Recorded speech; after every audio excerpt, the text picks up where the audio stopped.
Welcome to the Deep Dive, where we cut through the noise to get you truly well-informed. Today, we're plunging into the world of global transportation, that incredible, invisible network that moves absolutely everything around us. It's a system currently in a state of rapid, sometimes, chaotic transformation, reacting to everything from global politics to groundbreaking tech. Exactly. For this deep dive, we're unraveling the latest global transportation intelligence for the week ending July 13th, 2025. We've pulled from, a stack of fresh reports, global market analyses, geopolitical intelligence briefings, and industry-specific updates from maritime, road, rail, and aviation sectors. Our mission today is straightforward. We want to extract the most important nuggets of knowledge from these sources and give you a clear understanding of the powerful forces shaping how goods and people move around the planet. You can expect some surprising facts and crucial insights along the way. So let's jump in. Let's tackle the biggest force reshaping things right now. Let's unpack this. The dominant theme absolutely reshaping the global transportation ecosystem this week is the profound and volatile trade conflict initiated by the United States. The imposition and even just the threat of widespread tariffs are no longer abstract risks. They are manifesting as tangible market distortions, creating real impacts. Yeah, what's striking here is the complexity of this U.S. tariff strategy. It's a multi-pronged approach designed to create significant uncertainty. You have a baseline 10% reciprocal tariff on most imports, which went into effect back on April 5, 2025. Okay. Then, layered on top of that, are specific Section 232 tariffs, primarily a 25% duty on steel and aluminum in effect since February, and that's applying to all countries. All countries, even allies. Even those that were previously exempt, like the EU, Canada, and Mexico, yes. Wow. And beyond those broad strokes, there are these punitive country-specific rates, too. Yeah. China, for instance, faces a cumulative tariff rate, temporarily reduced to 30% from a staggering 145%. But that pause is scheduled to expire mid-August, right? That's right. And that 30% includes a 20% fentanyl-related tariff, plus the de minimis exemption for shipments under $800 has been revoked. The de minimis. For those unfamiliar, that meant small-value packages could enter the U.S. duty-free. Revoking it means every shipment, no matter how small, is now subject to tariffs. Exactly. A big change. And then, as we'll delve into, South Africa faces a crippling 30% duty. That's right. And other nations like the EU, Mexico, and Canada, specifically for, USMCA non-qualifying goods like vehicles and parts, they face 30% and 25% reciprocal tariffs, respectively. The sheer breadth and, frankly, the high percentages of these reciprocal tariffs hitting countries from Laos to Brazil, it signals a U.S. strategy of pretty aggressive trade rebalance. Forcing nations to quickly reassess everything. Supply chain partners, economic allegiances. And if the economic impact isn't enough to contend with, there's also this significant legal cloud hanging over these tariffs, adding another layer of anxiety, isn't there? Absolutely. It's a key point. On May 28, 2025, the U.S. Court of International Trade actually ruled that tariffs imposed under the International Emergency Economic Powers Act, or IEEPA, were illegal. Illegal. So they exceeded presidential authority. That was the ruling, yes. But that ruling was very quickly paused by a federal appeals court. Okay. So collection is continuing while the case proceeds. It's an ongoing legal battle that just, adds fuel to the fire of market uncertainty. And critical deadlines are constantly looming. A 90-day pause on higher reciprocal tariffs for most countries, excluding China, was set to expire just this past week, July 9, 2025. Correct. And the administration has even floated the possibility of further escalations. Things like a potential 50% tariff on copper and a staggering 200% tariff on imported pharmaceuticals. Yeah, those are the figures being discussed. So beyond the numbers, the key insight here is that this isn't just about trade, is it? No, it seems like a potent geopolitical tool, actively reshaping global relationships and pushing some long-standing allies into really difficult positions. Precisely. So with all these complex tariff policies, what's one compelling case study that truly illustrates the real-world impact? Where are we seeing this play out most acutely? I think a crucial case study is undoubtedly the economic siege of South Africa. They find themselves directly in the path of this aggressive U.S. trade policy, facing a crippling 30% tariff on all their exports to the United States. 30%. Wow. And this is scheduled to take effect on August 1st, 2025, unless some last-minute trade deal can be brokered. The Democratic Alliance Party there has warned this could signal the end of South Africa's benefits under the African Growth and Opportunity Act, AGOA. Which has been absolutely crucial for their trade relationship with the U.S. for years. A cornerstone, exactly. And Pretoria is certainly not taking this quietly. No, they aren't. The South African government has formally rejected the tariffs premise. They argue the U.S. justification is based on what they call a contested interpretation of the trade balance. They highlight that, 77% of U.S. goods already enter South Africa duty-free, and their average applied tariff on U.S. imports is a modest 7.6%. So for them, a 30% reciprocal tariff definitely feels punitive, out of proportion. Understandably so. And the sectoral impact is poised to be severe. Take the automotive sector. The U.S. is the third largest destination for South Africa's auto exports, over 110,000 vehicles shipped in 2024 alone. A huge market for them. Huge. These tariffs are already eroding competitiveness. June 2025 saw vehicle exports to the U.S. fall by over 12% year on year. 12% already. Yes, and that prompted Mercedes-Benz to actually reduce production there. It's a direct hit to a significant industry. So the automotive industry is clearly reeling, but are there other sectors in South Africa that are equally vulnerable, or maybe even more so? Oh, absolutely. The tariffs cast a really dark shadow over South Africa's agricultural sector, particularly its vibrant citrus and wine industries. The U.S. is a lifeline for their citrus, supporting around, 35,000 jobs. 35,000 jobs. Yeah, and the Citrus Growers Association estimates that this 30% tariff could put all those jobs at risk. All of them. Devastating. It's a similar story for wine. And then you have mining and metals already reeling from those earlier 25% tariffs on steel and aluminum. This is disrupting supply chains, increasing costs, leading to reduced demand, revenue losses. It's especially acute for the smaller producers operating on tighter margins. Looking at the broader economic and geopolitical fallout, it sounds quite dire. It is. Analysts are projecting these tariffs will significantly weaken South Africa's export performance, trigger financial volatility, think currency depreciation, inflationary pressures, and severely erode investor confidence. And this comes at a time when the South African economy is already grappling with high unemployment. Exactly. And it's not just South Africa that suffers. The slowdown is expected to depress the U.S. economy itself. Projections suggest maybe a 0.7% to 0.8% reduction in U.S. GDP and an average income loss of over $2,400 per household. So it really is a lose-lose scenario. Pretty much, yeah. Looking at this South Africa situation, it seems to expose a real tension in U.S. foreign policy. On one hand, they're pushing this idea of friendshoring for critical minerals in Africa, building resilient supply chains by strengthening partnerships with friendly, resource-rich nations. Right, like the Libido Corridor project, focusing on infrastructure deals. Exactly. The U.S.-Africa Business Summit yielded $2.5 billion in deals focused on things like that. But on the other hand, these broad-brush tariffs are punishing key strategic partners like South Africa, a major producer of platinum, manganese, and Brazil, too. How does this fundamental conflict play out long-term? What message does it send? Well, it's a huge contradiction, isn't it? This approach, it undermines trust, it undermines stability. It could potentially push these nations closer to other global powers like China, which continues to be a major investor in their infrastructure. It feels like a short-term, maybe protectionist policy clashing with long-term geostrategic imperatives. It highlights a lack of coherence in how the U.S. is engaging, particularly with Africa and other developing nations. So we've outlined the broad strokes of this tariff policy and its immediate fallout in South Africa. Yeah. But what does this great pivot from China actually look like on the ground for global supply chains? Is it just a simple redirection, or is it more complex? Oh, it's definitely more complex than a simple rerouting. The U.S. tariff regime is acting as a powerful catalyst, accelerating a fundamental reconfiguration of global supply chains that, really started during the pandemic. We're seeing a clear pivot away from China. U.S. container import volumes from China fell sharply in May 2025 because of the tariffs.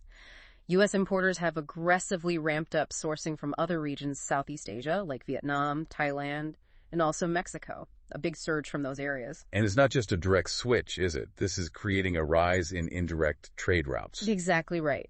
More than half of Chinese value-added content destined for the U.S. is projected to flow through Mexico under a full tariff scenario. Through Mexico? Interesting. Yeah, and another 21% is expected to be routed through other Asian countries like South Korea and Vietnam. So products aren't just moving directly from China to the U.S. anymore. They're taking a more scenic and often more expensive route. Which creates longer, more opaque, and potentially less efficient supply chains, adding layers of complexity and cost. Definitely. And the transportation and logistics industry is adapting rapidly to this new reality.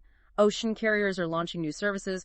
Maersk, Hapag-Lloyd connecting, say, Xiamen and Busan directly to the U.S. West Coast. Trying to capture that shifting flow. Precisely.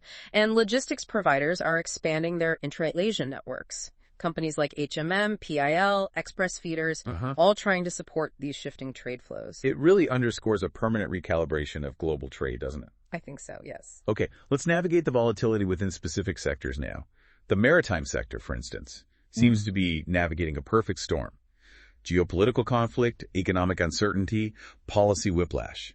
Yeah, and we've seen a really dangerous re-escalation in the Red Sea crisis. Houthi attacks on civilian vessels resumed with, frankly, lethal intensity between July 6th and 8th. Just last week. 2 merchant vessels, the MV Magic Seas and the MV Eternity Sea, were sunk. At least 4 confirmed crew fatalities, 15 missing. Terrible. The UN Secretary General condemned it as a dangerous re-escalation, and this renewed violence has pretty much ended any near-term possibility of major carriers returning to the Suez Canal route. So that means higher operational costs, extended transit times via the Cape of Good Hope are now locked in for that vital Asia-Europe trade lane. Solidified, yeah. Ships are forced onto that much longer route around Africa, burning more fuel, adding weeks to transit times. And the impact on ocean freight rates and capacity is dramatic. A classic example of the bullwhip effect, driven by this U.S. tariff policy. For our listeners, the bullwhip effect is when small changes in demand at one end cause bigger and bigger fluctuations upstream. Here, that temporary pause in tariff hikes in Q2. Right, it triggered massive front-loading of cargo. Basically, everyone rushed to ship before potential new tariffs hit. Setting trans-Pacific rates soaring, doubling in early June, exceeding $6,000 per 40-foot container. That's right, per FEU. But now, the flip side. U.S. warehouses are full, tariff deadlines are looming again, and demand has just cratered, leading to a rapid collapse in freight rates. Drewry's World Container Index, the WCI, fell for 4 consecutive weeks, dropped 5% just in the week of July 10th, down to $2,672 per FEU. Wow, quite a drop. And the decline is sharpest on trans-Pacific lanes. Shanghai to LA fell 8%, Shanghai to New York dropped 5%. So carriers are now facing significant overcapacity. They're turning to capacity management tactics. Meaning blank sailings. Yeah. Taking ships out of service. Exactly. Blank sailings are projected to increase by 25% in August to try and put a floor under these falling rates. The consensus outlook for the second half of 2025, a weak and volatile market, far from smooth sailing. Yeah. Now, when we look at global port performance, it's a story of stark regional divergence, almost like night and day sometimes. African ports offer a vivid example of both challenges and, well, triumphs. Lagos, Nigeria, for instance. Apapa and Tin Can ports remain severely congested. Severely. Due to aging, inadequate infrastructure, heavy reliance on manual customs processes, poor road connectivity. And you mentioned double-digit hours for cargo clearance inside the port gates. What does that actually mean for a business? Is it just lost time? Or does it translate into goods spoiling, massive penalties? It's all of that, and more. Imagine perishable goods just sitting there in the heat, or crucial manufacturing parts delayed by days. It's a huge drag on their economy. Even with an electronic call-up system for trucks, its effectiveness is undermined by that slow clearance inside the gates. It's a bottleneck that can cripple a business. But in sharp contrast, the Port of Mombasa in Kenya has demonstrated a remarkable turnaround, functioning at near normal efficiency now. Absolutely. A real success story. It's largely attributed to digital systems like the Regional Electronic Cargo Tracking System, RECTS. Its streamlined clearance reduced average truck turnaround times to just 7 hours. 7 hours versus double digits. Huge difference. It highlights that the solution is often process re-engineering and digital adoption, not just throwing money at physical infrastructure. Makes sense. And Durban, South Africa, also seems to be on an upward trajectory. Yes, performance is improving. Transnet port terminals reported significantly better vessel schedule compliance in June. Durban Pier 1 reached 100%. Overall vessel wait times reduced to around 4 days. And that's supported by a substantial $3.4 billion, about $188 million investment in new equipment, like ship-to-shore cranes. Good to see investment paying off there. And in North American ports, the impact of the U.S.-China trade war is really visible. The Port of New York, New Jersey actually led the nation in container volumes recently. Interesting. The East Coast leading. While the major West Coast ports, LA and Long Beach, suffered steep declines in May 2025, down 18.4% and 22.4% respectively, as those imports from China plummeted. A direct consequence. Clearly. Meanwhile, congestion is becoming a serious issue in key Southeast Asian hubs. Tanjung Perak in Indonesia, Chittagong in Bangladesh. Average vessel anchor times at Chittagong are exceeding 4 days now. So the bottlenecks are shifting around. It's a complex global mosaic, yeah. Always changing. Okay, moving to land-based transport. Road and rail logistics seem to present a tale of two continents, North America and Europe facing headwinds, while Africa embarks on ambitious rail projects. So if maritime is struggling, how's the situation looking for land transport, specifically U.S. trucking? Oh, it's rough. The U.S. trucking industry has been stuck in a really deep slump for 3 years now. 3 years? Yeah. We're seeing too many trucks chasing too few loads. Rates are so low, it's a dream for shippers, but an absolute nightmare for carriers. It's truly a great freight recession for them, characterized by that persistent glut of capacity, weak freight demand, suppressed rates, a punishing shippers market. And we're seeing indicators like the Cass Rate Index for shipments falling 4.0% year over year in May. Yeah. And the Outbound Tender Reject Index, OTRI. That's basically how often truckers turn down loads. It's hitting historic lows below 5%. What does that really signify when truckers accept almost every load offered? It signifies fierce competition, desperation almost. It's a powerful indicator of that shipper's market. Shippers have all the leverage because there's such a massive oversupply of trucks willing to take anything just to keep moving. Brutal. Yeah. The cause is a broad economic headwinds, slowing GDP, consumer shifts from goods to services, but U.S. tariff policy is a major accelerant. That Q2 front-loading led to sharp destocking, which depressed demand later, plus structural shifts. Shippers opting for cheaper intermodal rail. Right, a 25% year-over-year collapse in long-haul truckload demand because of little shifts. Exactly. And the brutal conditions have triggered a significant wave of carrier bankruptcies and layoffs throughout 2025. Companies like Texas-based Balkan Express, Star Rail, they've shut down. A tough time for trucking. And European road freight isn't much better. Stagnation, cost pressures. Facing stagnation and intense cost pressures, yeah. Real growth projected at a meager 1.1% in 2025. There's a growing imbalance between freight demand offers are actually increasing on digital platforms and carrier supply. Small and medium operators are shrinking due to low rates and high fuel and labor costs. Any bright spots? Well, one positive note. The European Commission proposed extending road toll exemptions for zero-emission trucks until June 2031. That's a significant incentive for greening the fleet. A bit of hope for some operators. Okay. Now, it's remarkable to see how, while North America and Europe struggle on the roads, the rail sector, particularly in Africa, is seeing this surge of ambitious, nation-shaping infrastructure projects. Can you give us some examples? Absolutely. It's quite a contrast. In South Africa, the proposed Limpopo-Gauteng speed train project is moving forward. Feasibility and environmental impact studies are underway. High-speed rail in South Africa. Yes. Construction anticipated late 2026, operational by 2030 for the first phase, aiming to cut a 3-hour car journey between Pretoria and Polokwane down to just 90 minutes by train. The viability is debated, I imagine. Costs around $30 billion for a similar corridor have been estimated. That's right. Huge costs. But proponents argue massive economic multiplier effects, and China has expressed significant investment interest. Always a factor. What about East Africa? In East Africa, a network of new standard gauge railway lines, SGR, is being developed to connect the hinterland to coastal ports. Uganda is in advanced discussions with the Islamic Development Bank and the African Development Bank for financing its crucial section Malaba, border to Kampala. And the contracted firm, Yapı Merkezi from Turkey, they already delivered heavy machinery. Yes, for preliminary work. And Tanzania has also made substantial progress on its SGR. Sections from Dar es Salaam to Dodoma are already operational, with westward extensions underway. So these aren't just isolated projects. They're part of a bigger regional plan. Exactly. Components of a larger East African Community Railway Master Plan, aiming to create efficient trade corridors linking Uganda, Rwanda, Burundi, the DRC, to the ports of Mombasa in Kenya and Dar es Salaam in Tanzania. Connecting the whole region. That's the vision. And in Southern Africa, efforts to upgrade existing networks continue. The African Rail Company signed a $3.6 million contract with India's Rates Ltd for overhauled diesel-electric locomotives to operate on interconnected networks across Zimbabwe, Mozambique, and Botswana. If we connect this to the bigger picture, these massive investments are about more than just better transport, aren't they? Oh, much more. Africa's freight is dominated by roads, 77% of volume. Rail share is a tiny 0.3%. 0.3%. Wow. A colossal inefficiency. These multi-billion-dollar rail corridors are a direct attempt to fix that imbalance. But, crucially, these projects are also becoming a key arena for geopolitical influence. How so? the choice of financing partners, the technical standards adopted, the operating agreements. These all lock in long-term economic and political relationships. It really indicates a modern scramble for Africa, but this time for resources, strategic alliances, and economic spheres of influence. It's truly a high-stakes game of global chess being played out on the tracks. Fascinating perspective. Okay, let's turn our attention to the aviation sector now. It seems to be navigating a complex and uneven recovery.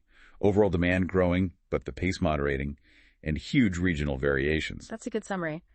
IAA data from May 2025 shows global air passenger traffic measured in RPKs. Revenue passenger kilometers increased 5.0% year over year, but that's a deceleration from 8.1% in April, so the market is normalizing after the post-pandemic surge. And the growth isn't uniform. Not at all. The leading regions are Asia-Pacific, up 9.4%, African Airlines up 7.5%, and Latin American carriers up 8.5%. However, North America was the distinct outlier. Experience a 0.5% year-over-year decline in total RPKs. A decline? Why? Driven mostly by a 1.7% contraction in the U.S. domestic market, seems due to economic uncertainty and reduced government travel budgets. Because of this, IATA revised its full-year 2025 net profit forecast slightly downward to $36 billion, citing the anticipated U.S. slowdown in trade tensions. So looking at airline financials, the Q2 earnings season is kicking off. What's the initial read? Delta Airlines reported strong Q2 results on July 10th. Beat expectations, restored their full-year guidance, which gave a temporary lift to other airline stocks. Okay, good news from Delta. United Airlines reports July 16th. Analyst estimates have been revised downward a bit due to labor costs and that weakening domestic demand, although lower oil and jet fuel prices are a substantial tailwind for all airlines. Right, so the consensus for the second half of 2025 is cautious. Very cautious, yes. Persistent macroeconomic headwinds, unpredictable trade policies, lots of uncertainty. But Africa's aviation market is a standout performer. Resilience, growth potential. Absolutely. An AFRA report from July shows the continent's industry on a strong growth trajectory. Passenger traffic projected to increase 15.3% in 2025, hitting 113 million passengers. Passenger revenues for African carriers were up 19% year over year in April. Intra-African connectivity is noticeably improving too. And we're seeing investment, like in South Africa. Yes, significant investment. Airports company South Africa, ACSA, allocated R21.7 billion, about $1.2 billion for infrastructure. That includes a new air freight terminal at OR Tambo International, boosting annual capacity to 1.2 million tons. And the national carrier, SAA, South African Airways, is actually profitable now and self-funding its fleet and route expansion. Quite a turnaround for SAA. Indeed. Route expansion is happening across the continent, too.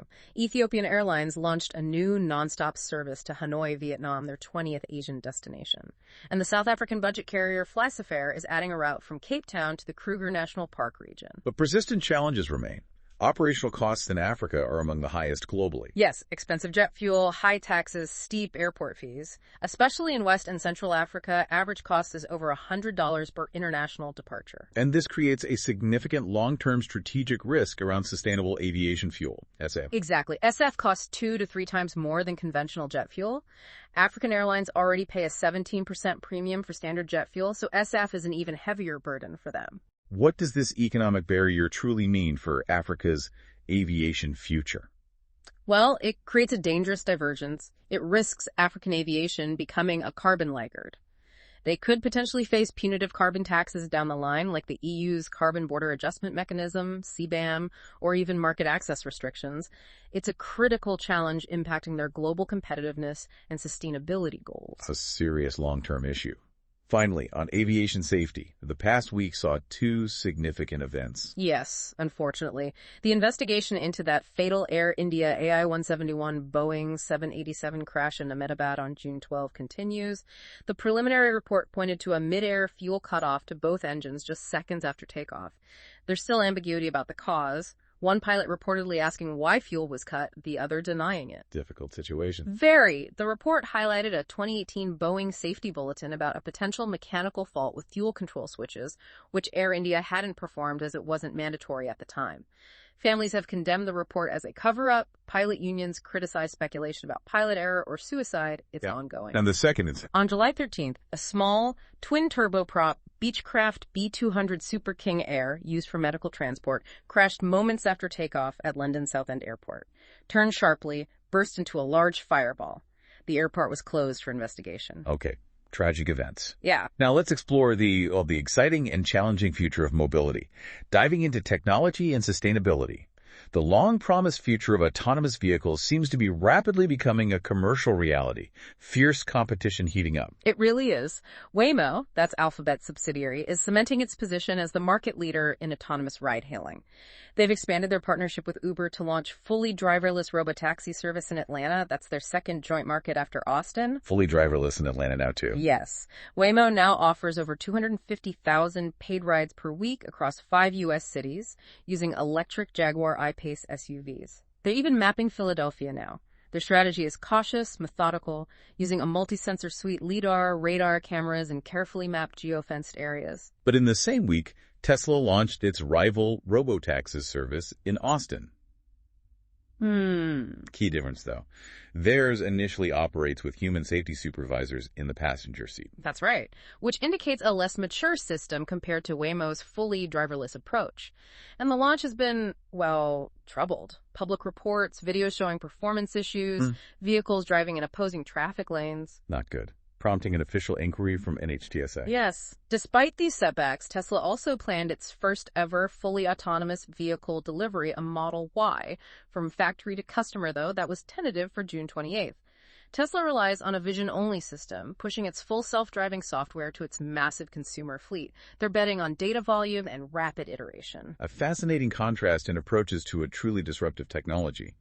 Waymo's caution versus Tesla's move fast and break things approach. Definitely. And beyond consumer vehicles, autonomous trucking is also advancing rapidly. Aurora Innovation logged over 1,200 miles of fully driverless truck operations on Texas highways. That's part of a partnership with Continental and NVIDIA for SAE Level 4 autonomous trucks.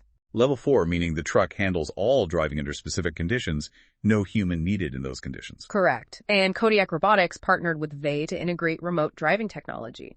This allows human operators to remotely control trucks in complex situations, like tricky loading docks or unexpected road closures. A unique hybrid solution. Interesting. Okay, let's shift to the green transition.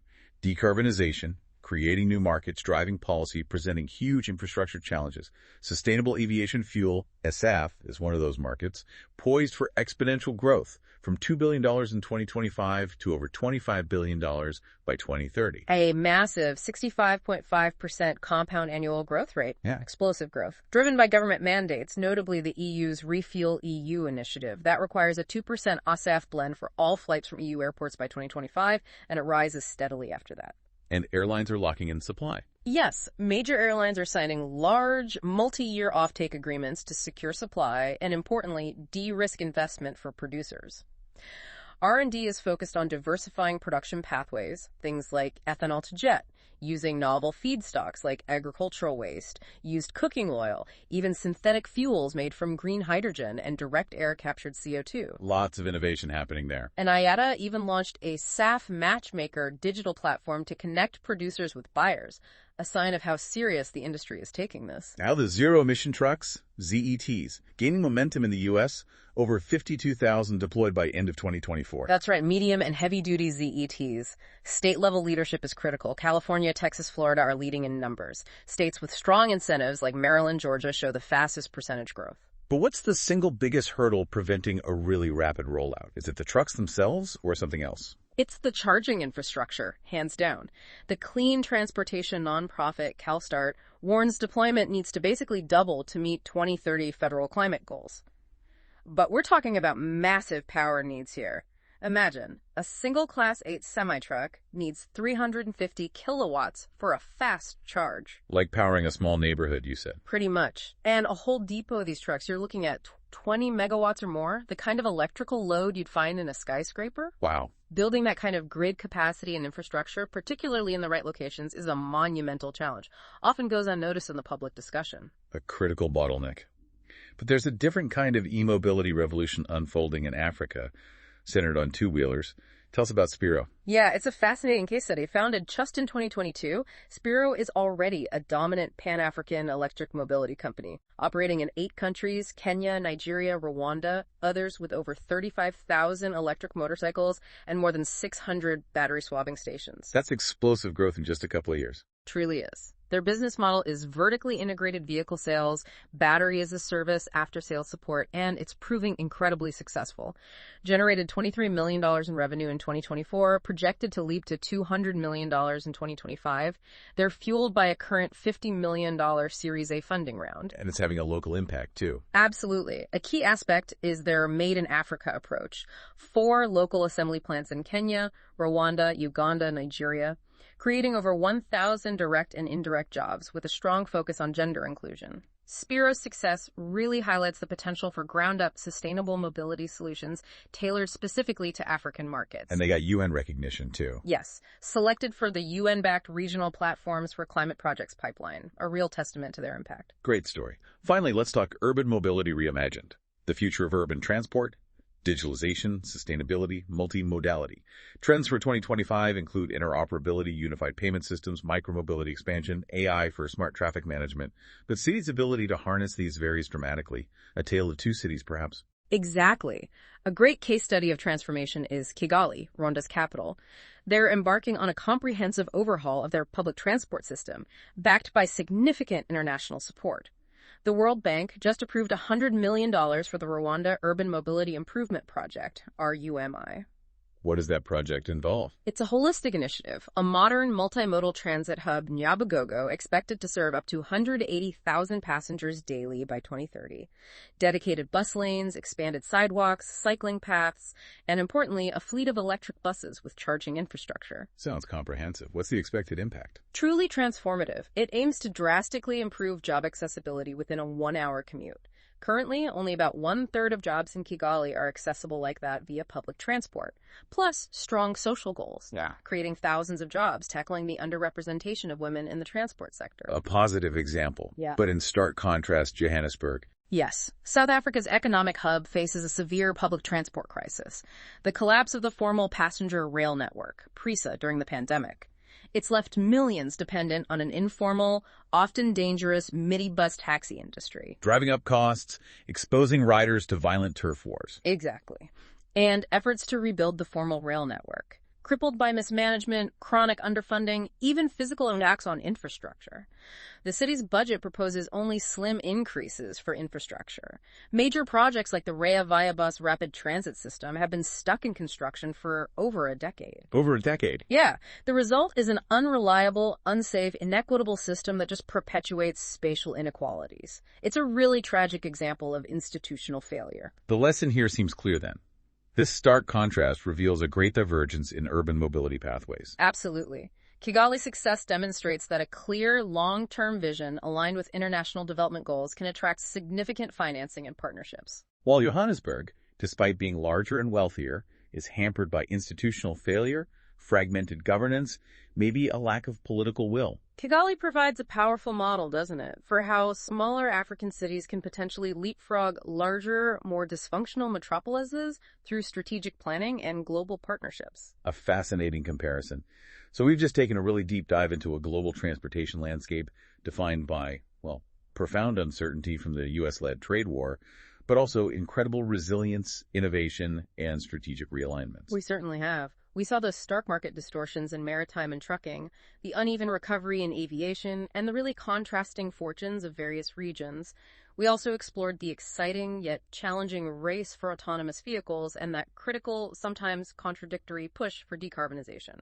For you, our listener, as someone looking to gain knowledge quickly but thoroughly, understanding these dynamics provides, we hope, crucial insights into global economics, supply chain vulnerabilities, and really the future of how our world operates. And to leave you with a final provocative thought, considering the policy contradictions we've discussed today, particularly the U.S. simultaneously pursuing friendshoring for critical minerals in Africa while imposing crippling tariffs on key African partners, what might this incoherence ultimately mean for global trust and for the formation of long-term strategic alliances in the coming years? Something to mull over.